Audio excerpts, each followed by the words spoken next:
What's up, guys? This is Daniel Byer, and today I'm going to cover some concepts on solving the 4x4, and really took another evaluation of my approach, my method, and kind of what inspired me to develop the method, and what were my false assumptions.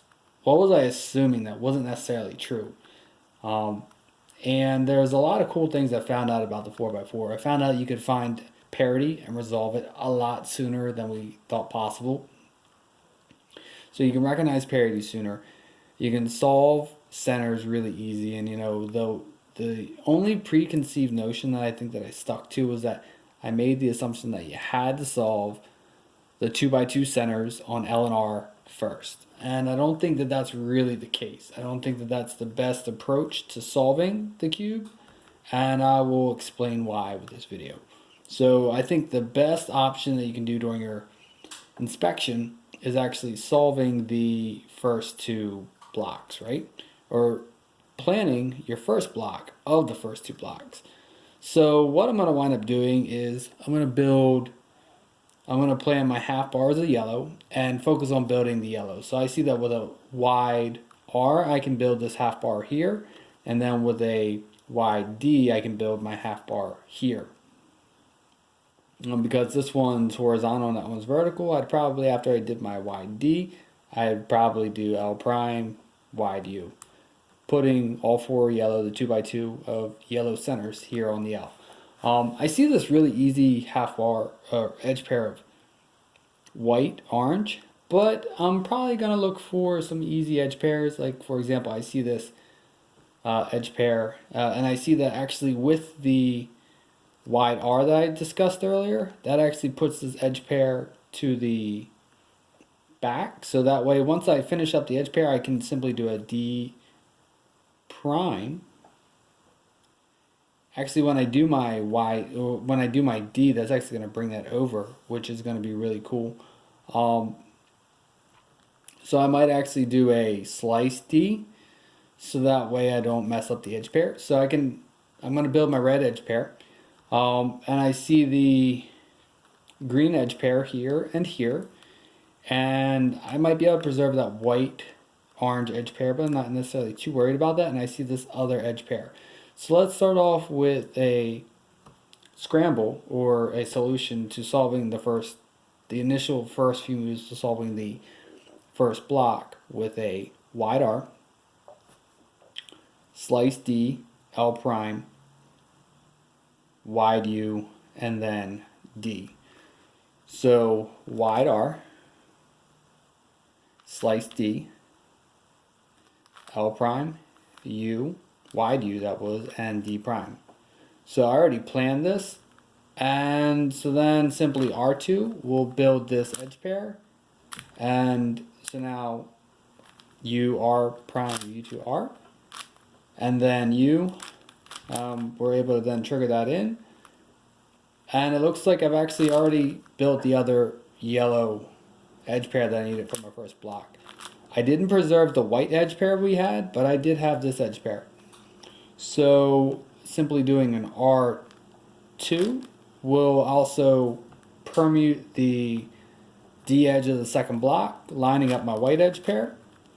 So then triple R, I was thinking that was the, so we're not going to go with the triple R, we're going to actually go with a U2, R2, triple R prime, UR, trigger that in. What I want to wind up doing next, I'm going to wind up, I drug one in because I had this checker flag situation. I didn't see an edge pair yet, so I'm going to finish that up.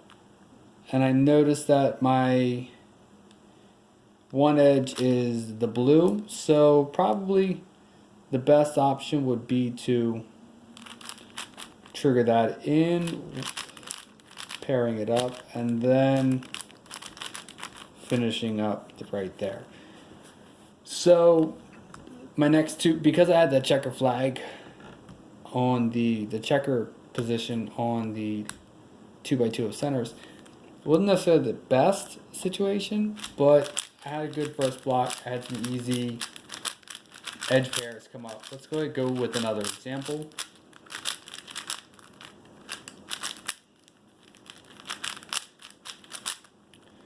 So I've got an easy, I'm here with this edge pair. I'm going to go with I see that I can preserve this very easily. So once I built my half bar, I get it to the F slice. That way I can drop that down.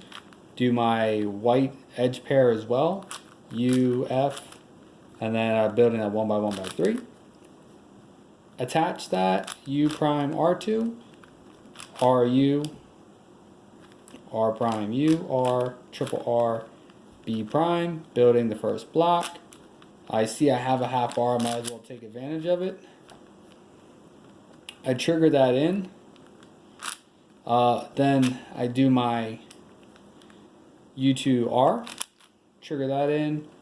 I see that I can build this blue pair.